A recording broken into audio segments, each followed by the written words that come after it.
Howdy, I'm Anna with Always Right, and welcome back to the 12 Days of Christmas. Today's video is going to be going over what I use to make my videos for this channel.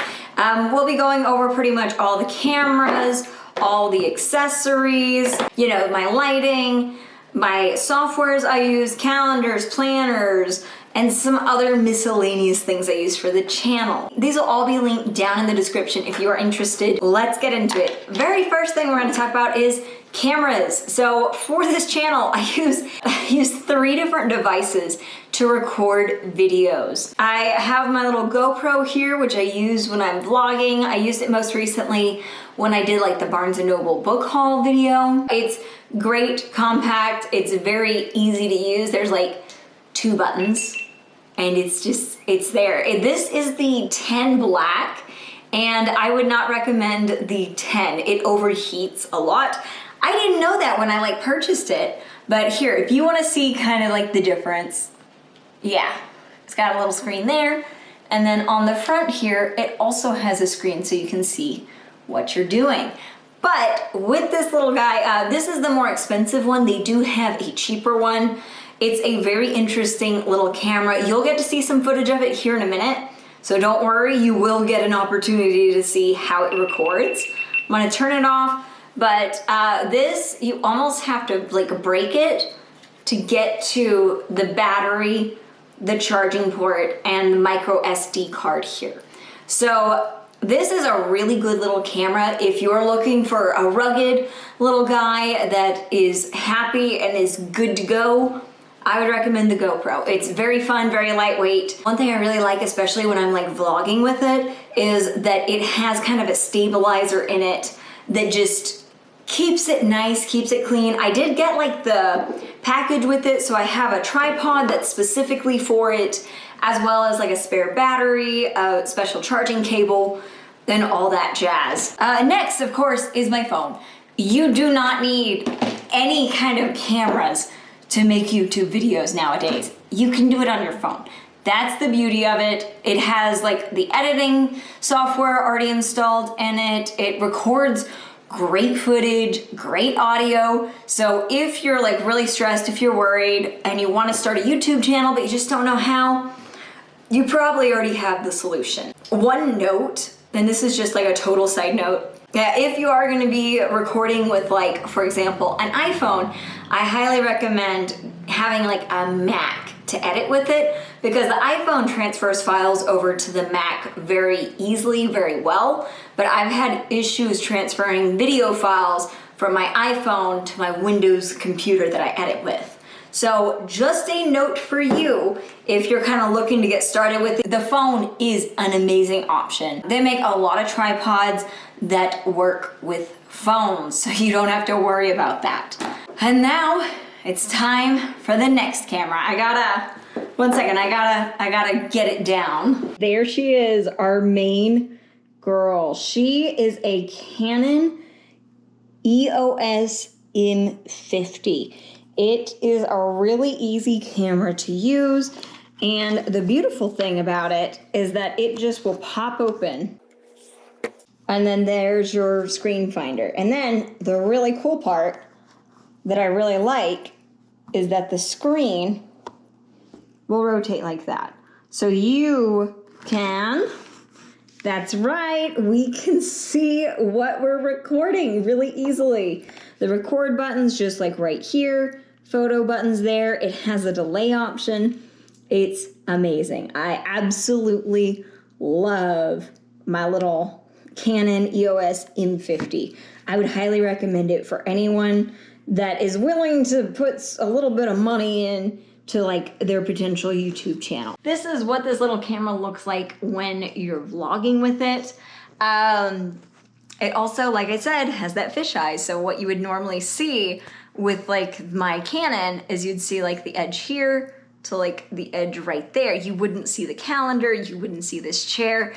It does a great job of getting a lot of footage, a lot of imagery into one shot. But like I said, it does have an option for just like a normal, flat, not fisheyed recording. But the thing is it doesn't have the stabilizer because in this format with the fisheye, the stabilizer is active, so you can kind of wiggle around, you can kind of move a little, and it's not gonna look really jumpy, really jarring. If you are trying to do more vlogging, more kind of handheld, it's probably what I should use more often when I'm doing handheld, because it weighs easily like a 1/5 or 1/6 of what my Canon weighs. Here, and you can see for scale how big the Canon is. It's beautiful. And this is the lens that came with it. You probably already heard me mention batteries and chargers. So my Canon does require like a wall plug-in type of charger. The batteries slip in here. And I think I now have like 4 or 5 batteries for my Canon camera. If you are considering doing a YouTube channel, I highly recommend you buy extra batteries. But buy them once you have the camera, that way you can make sure it has the right prongs and that they're the right type of batteries before you order them, because it's annoying if you don't. The GoPro, if you buy like the kit like I did, comes with an extra battery, which is super helpful. I found that because it uses that stabilize function so much, its battery drains rather quickly. If you're doing kind of like time-lapse videos, if you're doing slow-mo videos, it'll eat through the battery. So I highly recommend having at least 1, if not 2 extra GoPro batteries if you're doing a GoPro. Another little accessory I use, and this is something I haven't really heard anyone else talk about, but it's a USB-C, USB-A card reader here. These little guys are super cheap. I think this one was like between $8 and $14 on Amazon. This is what it looks like in person. It's just kind of like chilling. It can be used on like a normal USB-C, or it can be used on like the USB-A. I don't even know the difference between them. But basically, Mac, PC. That's the easiest way to remember it. What you do with this is you put your SD cards from your cameras into them, and then you're able to copy over the files from the SD card to your computer. And that truly is a godsend, because sometimes when cameras get older, they don't transfer files over as well as they should. I know that my Canon has reached an age where it's not super excited about transferring files over through the USB port, especially larger files. So I do have to take out the SD card and use this. But this is an $11 solution instead of having to buy like a whole new camera or do all these really kind of not fun sounding steps to fix it. And I was just like, you know what? This works great.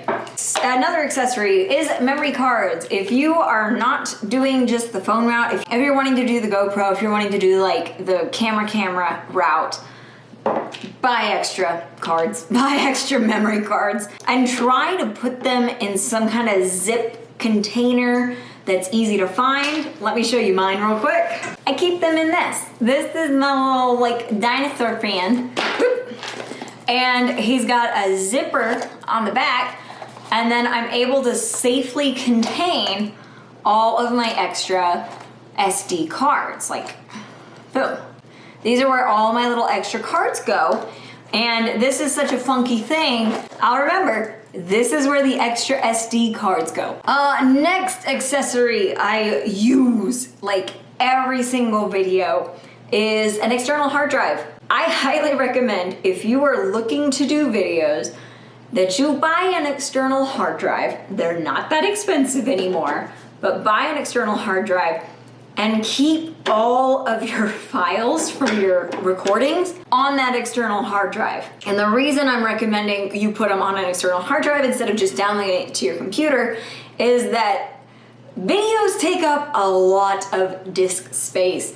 I think like a 22-minute video is over 4 gigabytes. Your files when you record using traditional cameras or like a GoPro or something like that are huge. That's really why I recommend an external hard drive. Just copy them straight from like the SD card over to the external hard drive. Don't even let it touch your computer. Just keep your computer clean, keep it light. Next is tripods. Essentially, I have 2 tripods I use for this channel. I have my table tripod, which is this one. This tripod is my main staple tripod. It is a Zome, whatever the heck that is. I'll see if I can find it, see if they still make it, but I absolutely adore this one. It's nice, it's really thick, sturdy plastic.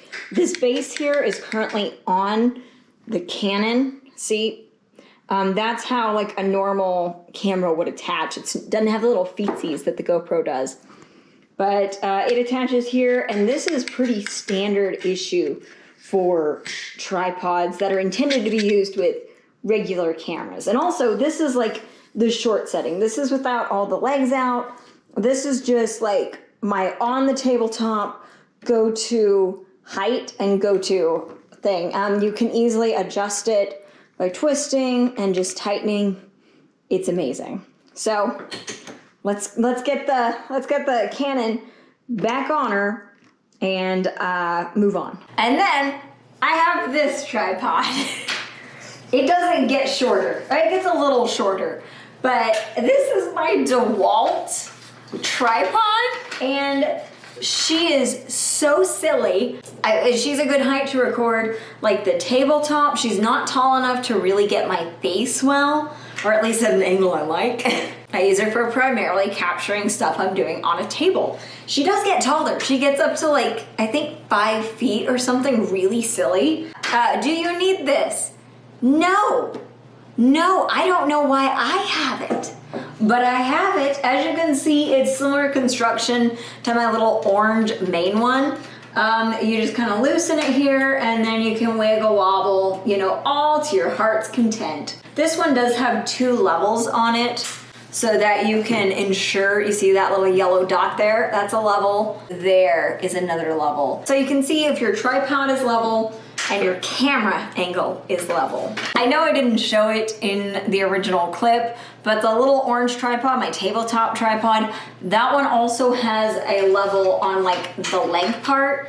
It does not have a level on the actual camera mount part. Now, lighting, let's talk about it. I personally just use like my chandeliers for lighting. Like this right here is just chandelier lighting with some choice wall art and choice light colored walls. That's really how I do it. When I record in front of like my black thing in there, that is once again a chandelier. I don't use expensive lights. I just kind of choose when I record. That's pretty key, I feel, is just choosing exactly when I record so that I can balance out the natural light with my artificial light for my chandeliers. I do have expensive lighting because I use it for like my Etsy, and I used it when I did gaming videos. It really hurt my eyes to use it because it's just like having a light just right eye level and just, you know, with the diffuser. It's just looked amazing with them, but they really hurt my eyes, and it wasn't worth it for me. But I don't think they're worth it. If you're looking to start a YouTube channel and you know you're going all out, you're buying a camera, you know, you're buying the extra batteries, you're buying the external hard drive, you're buying the SD cards, you don't need to also buy lighting. Just find a light fixture in your house that like gives off a good amount of light, which also can be because of your bulbs. I choose the warmer tone bulbs. I'm not a big fan of like cold light. And it'll just take you getting to know your camera, getting to know your angles, getting to know the lighting, and you'll get there. Backgrounds. So, hi, it's your girl, Inconsistent Background. I just kind of record around my house now. When I was first doing the channel, I'll admit it, I felt like I had really missed out on reading. Basically, from like the age of 18 to 27, I didn't read anything. College was going on, life was going on, high school was going on. You know, I admittedly overcompensated for my lack of reading by just purchasing a lot of books. Most of them were through thrift stores, you know, our friends at the library sales, so I wasn't paying full price for my background of books. But let me tell you, a wall or like a curtain, which is pretty cheap to get, or just like my black thing in there, my black buffet in there. You can record around your house. Just make sure it doesn't look too cluttered. You don't have to record in front of like very expensive bookcases with these beautiful books and is that the latest? It is? No, you can record in front of whatever you want. My advice is don't really worry about the background. Just make sure it looks tidy. If you are going to be recording like at your house, at your computer, and there's stuff behind you, just kind of do the zoom rule. Yeah, follow the zoom rule of making sure that whatever the camera captures is clean. Everything outside of it doesn't matter, but the camera, just keep it clean. Next up is books. The good thing about AuthorTube is you don't really have to have a lot of books to do AuthorTube. There are a few I would recommend you look at. Those would mainly be, like Save the Cat Writes a Novel and Story Genius. Those are two of the more popular kind of outlining, planning, writing books that people recommend.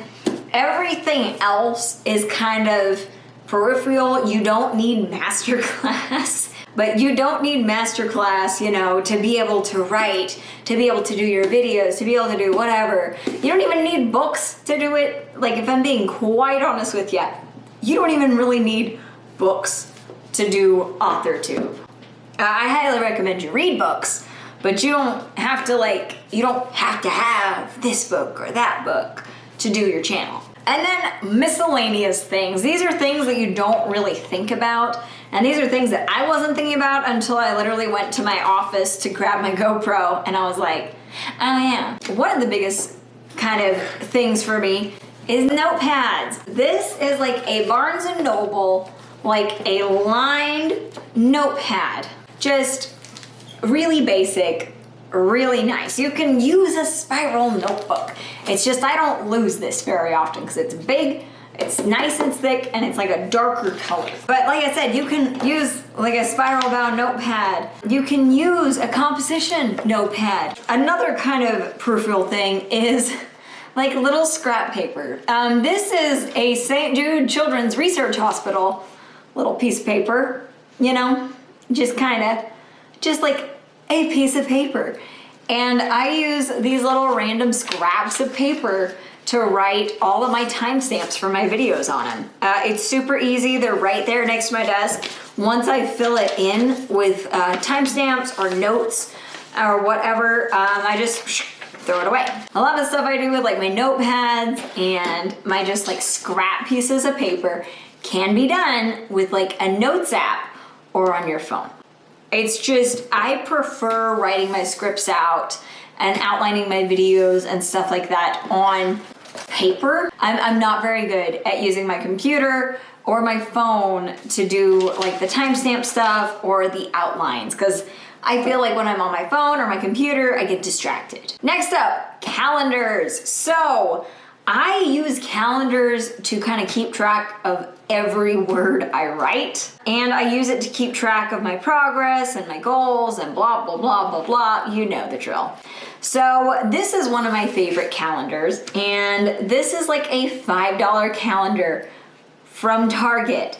It's not fancy. It just has the days outlined here. It has room for notes, and that's it. I use the heck out of it. But this one, because it was only $5, I feel totally fine marking on it. I think Target also has a $3 one that's smaller, that's like this. It's half this, and then it's just the days here. I use that like crazy too, to write down my stuff, because if I have guests over, I can easily just hide my calendar with all my numbers on it, and they don't think I'm crazy. It's the best of both worlds. And lastly, for my planners, calendars, whatever, I really like the Rifle Paper Company planners. This is the extra large one. I love them. They're nice, they're large. I'm not a bullet journal girly. I literally got a bullet journal for my birthday one time, and I was just oh no. I was this is so much responsibility. But yeah, this is kind of what it is it's a week laid out, and then you fill in any like activities or words you write. Next up is software. I don't have fun things to hold up for you and be like, ooh, ah. The software I use to edit my thumbnails is Adobe Photoshop. Yes. Yeah, Photoshop is near and dear to my heart. I quite enjoy it, and I've gotten pretty decent at it. You can make thumbnails with Microsoft Paint.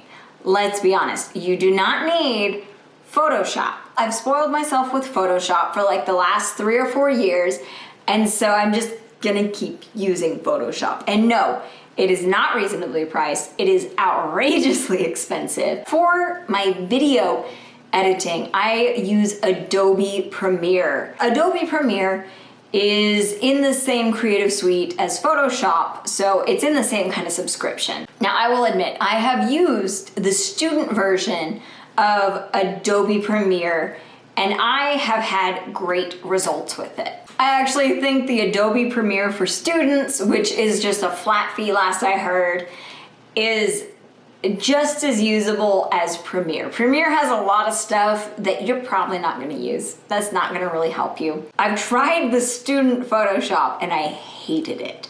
So that was a no-go, but the student Premiere is very useful, very easy. And then the last software I use is OBS, and I use OBS to record my screen. If you have a Mac, you don't have to worry about this. Your Mac will do screen recordings for you, but for my Windows computer, I've got to use OBS, and I like the program.